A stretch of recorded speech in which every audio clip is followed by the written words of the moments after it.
Ciao a tutti amici di Matto Scacco, ben ritrovati, sono il maestro Fide Nicolo Napoli e quest'oggi vedremo insieme la partita più bella del 2020. Perché la partita più bella del 2020? Perché è stata considerata in tutto il mondo dopo la pubblicazione e dopo la visione della stessa da diversi giornalisti titolati, gli stessi grandi maestri che hanno approfondito questa variante, è stata da tutti considerata unanime la partita più bella dell'anno. E la partita è iniziata così. In 4-5 vediamo da bianco il grande maestro russo Daniil Lyubov, ben 2700 punti, da nero il suo connazionale Sergei Karyakin, anche lui 2750 punti. E da dire del nero che è stato uno degli ex sfidanti al titolo mondiale e ha perso la sfida al titolo mondiale proprio con l'attuale campione del mondo Magnus Carlsen qualche anno fa.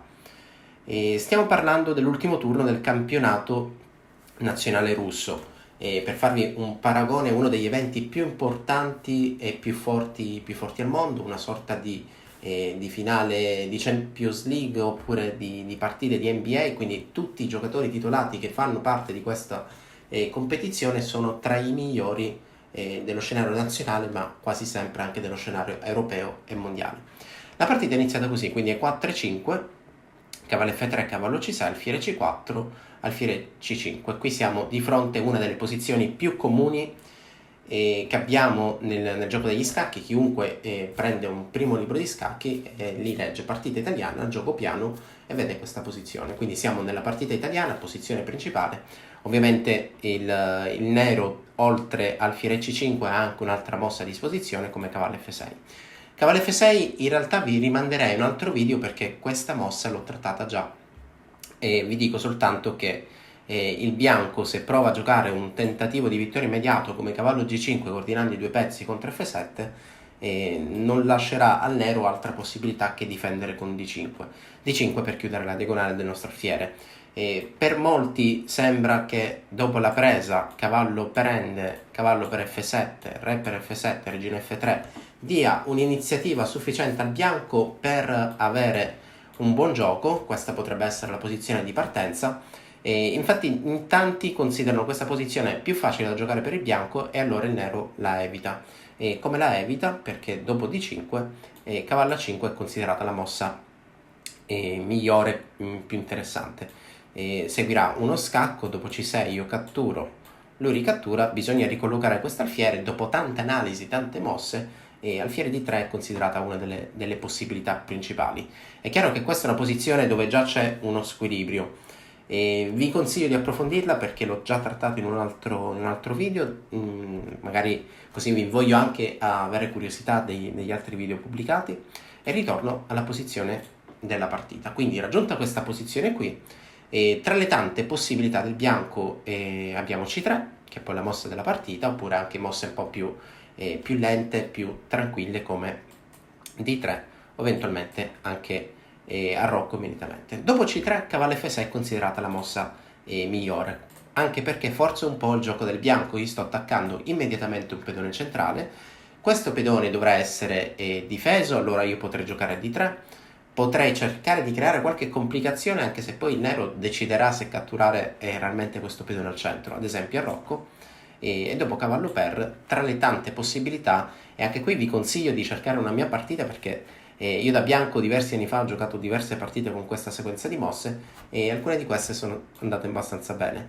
Quindi D4, cattura, attacco l'alfiere si sposta e qui c'è una mia partita di tantissimi anni fa giocata contro un avversario, un giovane maestro Fide, che andò così: D5, cavallo E7 e dopo cavallo G5 il bianco ha una fortissima iniziativa.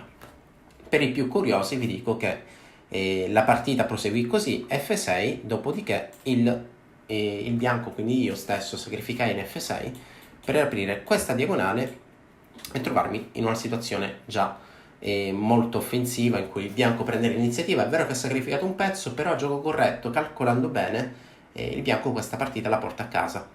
Tornando molto indietro, quindi arrocco potrebbe essere una possibilità, e qui chiaramente il nero può anche decidere di non accettare questo sacrificio di pedone. Il pedone non è difeso, però il compenso c'è, il compenso è evidente lì dietro l'angolo, quindi se io fossi il nero magari giocherei una mossa un po' più sicura, tipo D6 o eventualmente arroccare anche noi stessi.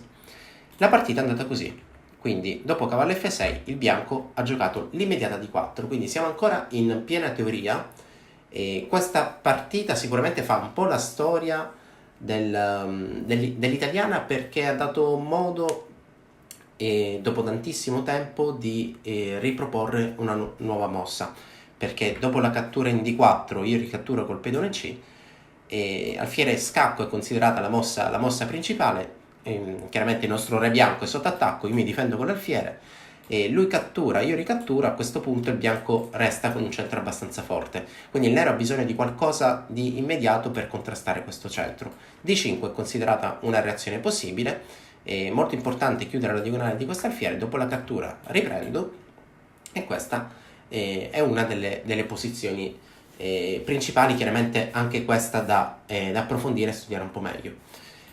Vi dicevo prima che questa partita adesso darà modo a tanti studiosi, curiosi, appassionati di approfondire una mossa nuova. Vi dico che seguo diverse partite. Il giorno dopo questa partita la posizione stessa è stata raggiunta in altri 2 tornei, quindi già si è creata quella curiosità che porterà B4, che è poi la mossa della partita, a essere una delle mosse considerate come principali. L'idea è semplice: io attacco questo alfiere e questo alfiere deve decidere dove andare.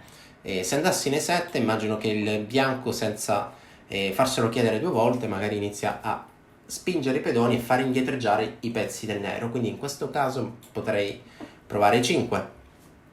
E dopo E5 nell'italiano la reazione tipica del nero è la spinta in D5. Il problema qual è? Che dopo D5 intermedia, se io catturo in F6 io mi catturo in C4, bang, diciamo che l'alfiere in E7 non è più difeso, e questa mossa chiaramente porta in vantaggio il bianco. E allora non è chiaro dove mettere l'alfiere. L'alfiere, se andassi in F8 sarebbe come ammettere: bene, ho commesso un errore, allora torno indietro. Però questo permetterà sempre al bianco di avere una forte iniziativa. E al di là di E5 stessa, l'idea dell'altra variante del fegatello, quindi attaccare immediatamente F7, torna in gioco, e qui si va verso un gioco molto complesso a favore del bianco. Dopo B4, alfiere B6 direi che è senz'altro la mossa più logica, che poi è stata quella giocata in partita. La reazione E5 del bianco è abbastanza forte, io cerco di mantenere l'iniziativa, prendo l'iniziativa, attacco il cavallo avversario, questo cavallo dovrà fare qualcosa, dovrà andare via. Solitamente vi dicevo che nell'italiana, quando il bianco spinge in E5, il nero decide di reagire in questo modo, quindi io reagisco con D5, dopodiché il bianco può optare per spostare l'alfiere mantenendo l'inchiodatura del cavallo, e questa posizione esiste, però il pedone del bianco in realtà si trova in B2. E allora a questo punto io catturo il cavallo, lui mi cattura l'alfiere, catturo nuovamente in G7 e sto attaccando la torre, quindi questa torre dovrà andare via. E come potremmo proseguire? Qui c'è una mossa molto, molto interessante, che è questo scacco, che chiaramente ha un'idea semplice, che è quella di catturare il pedone C4, quindi alfiere 6 è la reazione più comune, anche molto simile all'altra variante a cui facevo riferimento prima. Alfiere G5 è una buona mossa, sto attaccando la regina, e se questa regina si sposta, chiaramente adesso ho realmente due possibilità: o andare in D7 o andare in D5. Se andassi in D7 il bianco potrebbe prendere immediatamente un'iniziativa in modo curioso, particolare, con questa manovra. Cavallo salta in D2, dopodiché salterò in E4 e per ultimo salterò in F6. Chiaramente il re del mio avversario è purtroppo per il nero vincolato al centro, perché non può passare da D8 perché c'è l'alfiere, e dall'altro lato è anche peggio perché ha già mosso la torre. D3, qualcuno potrebbe pensare, dopo regina, piuttosto che giocare, magari aspettare che il cavallo salti in F6, magari gioco D3, attacco la regina e questa regina si sposterà. Il problema è che questa regina comunque ha delle case molto interessanti dove andare, perché io potrei anche saltare in E4, e chiaramente anche da E4 sto creando qualche minaccia, perché appunto l'ingresso in H7, chissà, voglio riprendere anche il pedone C4, forse tra le altre idee che potrei aggiungere anche la spinta in B5, non tanto per attaccare il cavallo, ma per scacciare il cavallo dal controllo di E5, dove poi potrei portare un mio cavallo. Se intendi migliorare la comprensione del tuo gioco, allora vienici a trovare all'interno dell'Accademia di Matto Scacco. Allora, non mi voglio dilungare molto su questa partita, altrimenti poi qualcuno scriverà: beh, questo è un video molto, molto lungo, forse non mi piace. E in realtà ogni volta che io faccio dei video lunghi è perché c'è tantissimo da dire, e vi assicuro anche che spesso cerco di accelerare il più possibile per mantenere il video nei tempi giusti. Allora, dopo E5, cavallo E4, e il bianco qui ha giocato alfiere D5. Alfiere D5 è una mossa, ops, la freccia è andata via. Ok, alfiere D5 è una mossa interessante perché chiaramente sto attaccando un pezzo avversario che non è difeso. Dopodiché cavallo cattura pedone è la mossa migliore, non ci sono altre alternative perché il cavallo realmente non ha dove fuggire ed è sicuramente da escludere una mossa come F5, perché dopo F5, al di là della presa al passo, che è molto interessante, il problema è che questa diagonale adesso è praticamente di unico controllo del bianco e il nero avrà problemi per arroccare. Quindi cavallo per C3, il bianco ricattura, il pedone ricattura, questa è la posizione raggiunta in partita. E come proseguiamo? Diciamo che il bianco ha già mostrato le sue carte, vuole impostare un gioco molto dinamico, aggressivo, ha già sacrificato un pedone, quindi a questo punto ogni volta che abbiamo gambettato un pedone, quindi dato un pedone tra virgolette in pasto al nostro avversario, dobbiamo dimostrare di avere un'iniziativa e di avere delle idee tattiche. Quindi alfiere G5 è senz'altro un buon modo per mettere un po' di pressione al nostro avversario. È chiaro, F6 potrebbe essere una possibilità, però il problema è che dopo un possibile cambio io ricambio, semplicemente torno indietro, e anche se andassi in E3 vi assicuro che il bianco ha un ottimo gioco perché questo alfiere domina la diagonale bianca e non permette al nero di mettere al sicuro. Ovviamente da approfondire mosse un po' più cattive, tipo questa. O meglio, sposta il cavallo per attivare la regina. Quindi il cavallo magari si potrebbe anche spostare qui. Ok, diciamo che di mosse ce ne sono parecchie. E così come dopo F6 io potrei semplicemente tornare indietro e aspettare che il mio avversario dimostri di avere un gioco. Questa è senz'altro una posizione molto scomoda da affrontare per il nero, anche perché poi sarà costretto tutta la partita a restare con il re al centro. Quindi in partita dopo alfiere G5 si è deciso di giocare cavallo E7 e a rocco corto per il bianco. H6 è una mossa che chiede all'alfiere bianco cosa voglia fare, perché adesso questa spinta di pedone si dice il pedone interroga l'alfiere avversario perché vuole capire su quale diagonale mantenersi. Quindi alfiere H4 è stata la risposta del bianco. A rocco corto il nero cerca di mettere il proprio re al sicuro e qui il bianco gioca una mossa veramente bella. Torre 1 limita parecchio le possibilità di spazio del nero, perché adesso dopo qualsiasi spinta di pedone io da bianco semplicemente catturo e mi ritroverò un attacco immediato contro il cavallo.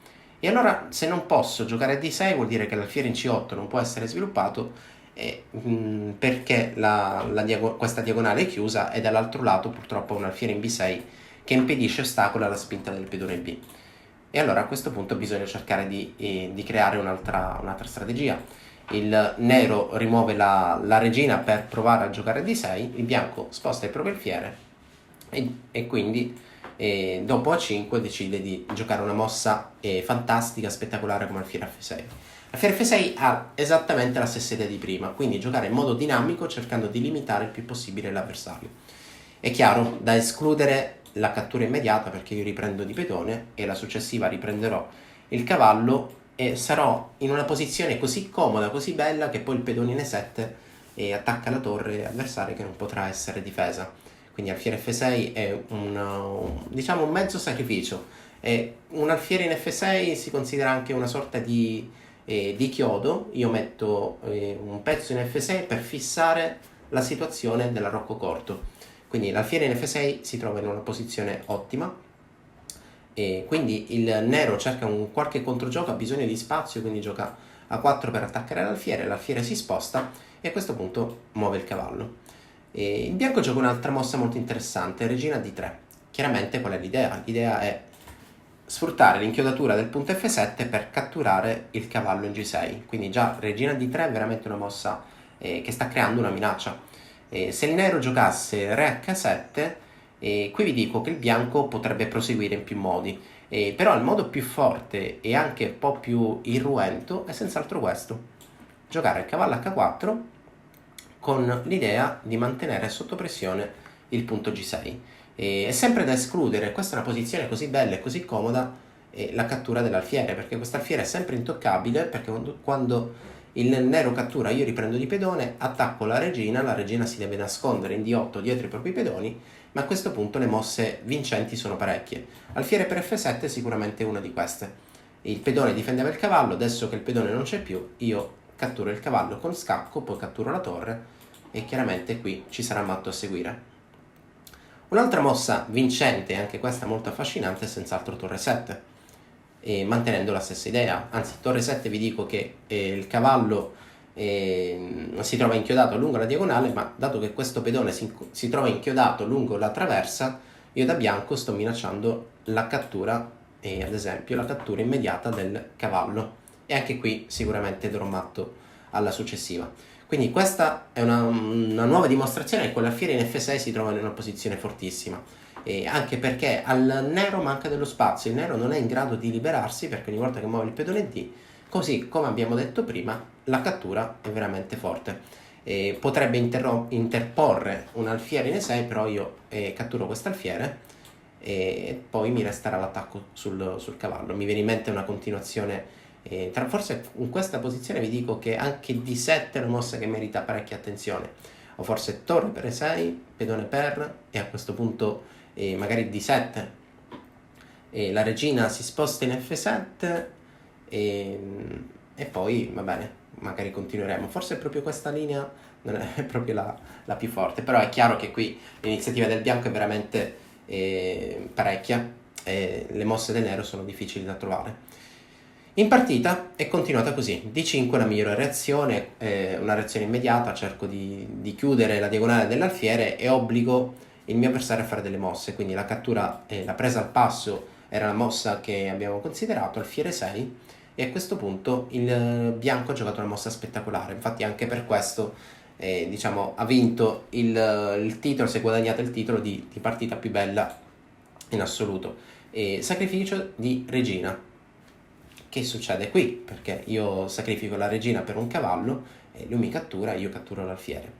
E a questo punto la regina è stata sacrificata per 2 pezzi leggeri, quindi il nero si sposta, il bianco riprende il pedone, quindi il parziale è una regina per il nero, 2 pezzi leggeri, quindi alfiere e cavallo per il bianco. Qual è l'idea del bianco? Il bianco vuole cercare di trovare il momento per fare torre 7.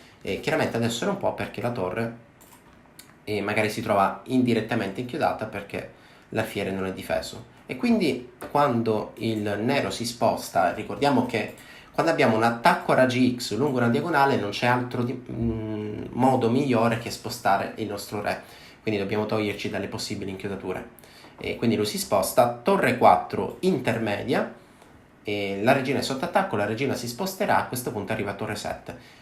Questa è una grande mossa che crea grandi problemi, perché adesso sto attaccando G7 con relativi temi di matto, perché una mossa qualsiasi come questa segue il matto, perché io catturo G7 con scacco, lui si sposta, alfiere F6, scacco sulla traversa, il re non è più in grado di fuggire da nessuna parte, deve interporre una torre, però a questo punto io catturo la torre con matto in poche. Adesso magari per i più curiosi vi invito qui a cercare il matto per il bianco che sta coordinando una torre 2 alfieri contro il re nero che è rimasto da solo. Quindi dopo torre 7 il punto G7 purtroppo deve essere difeso e quindi torre G8 è la mossa della partita. A questo punto il bianco decide di, probabilmente a malincuore perché la coppia degli alfieri è molto forte, dare l'alfiere sulla torre, dopodiché il nero riprende e riprende in C7, quindi un pedone in C7 veramente forte, ha un HSL soltanto dalla promozione, e adesso il parziale è una regina per il nero, torre, pezzo e pedone in C7 per il bianco, quindi dal punto di vista materiale più o meno la situazione adesso è equilibrata. Dal punto di vista dell'attività il bianco sta molto meglio. Il bianco gioca alfiere 5 perché è il momento di coordinare i pezzi cercando di valorizzare i propri vantaggi. Il pedone C7 è uno dei vantaggi. Il fiere 5 è la mossa della partita, chiaramente c'era un doppio attacco perché il nero stava anche attaccando F2, cattura in F2, mi sposto e alfiere B6, quindi la stessa posizione di prima dove il bianco ha centralizzato il proprio alfiere. H3 ovviamente è una via di fuga importante e interessante, Re H7 e la partita prosegue così, torre E1 e il bianco non deve fare altro che provare a promuovere il pedone. Quindi o promuovo il pedone oppure cerco un modo per attaccare G7 con un altro pezzo e chiaramente l'altro pezzo sarà il cavallo. Quindi la partita è andata in questo modo, il bianco intanto Daniil Lyubov nasconde il proprio re, quindi questo re si trova abbastanza bene, salto del cavallo al centro e a questo punto il cavallo raggiunge finalmente F5. È una posizione già critica, probabilmente lo era già da prima, quindi il nero aveva grande difficoltà a trovare la migliore difesa, ammesso che ci fosse, probabilmente no. E il nero ha tante mosse difficili perché le minacce del bianco sono multiple. Quindi al nero non resta altro che complicare il gioco e abbiamo appena catturato un pedone in B4, sto attaccando la torre in E1, però dopo torre C1 minaccia la promozione, quindi già la posizione diventa molto critica. Re G6 è un'ottima intermedia, però a questo punto semplicemente cattura in G7. Cosa accade? Magari adesso dopo torre per G7 io promuovo e questa è una posizione vinta perché il re del bianco è al sicuro, il bianco ha un pezzo in più, il bianco sta attaccando, sta creando delle minacce e al nero qui non resterebbe altro che abbandonare. Quindi torre per G7 è un buon modo per deviare la torre avversaria. Il re guerriero del nero di Sergei Karjakin inizia a catturare un pezzo, però purtroppo dopo tutti i cambi questa è la posizione che si raggiunge e dopo torre D8 il nero si arrende e Daniil Lyubov vince la partita più spettacolare del 2020 e questa partita è così bella che diciamo sono sicuro che chi è arrivato alla fine di questo video sarà d'accordo con me, piena di sacrifici, piena di tattica e di gioco dinamico ed è molto importante per i più curiosi, magari per i teorici o per chi si avvicina al gioco dell'apertura italiana. È molto importante vedere quanto sia creativa questa mossa B4, la mossa di Daniil Lyubov che chiaramente porta al bianco a creare una novità in una posizione vista, rivista, molto nota, molto giocata e anche molto studiata.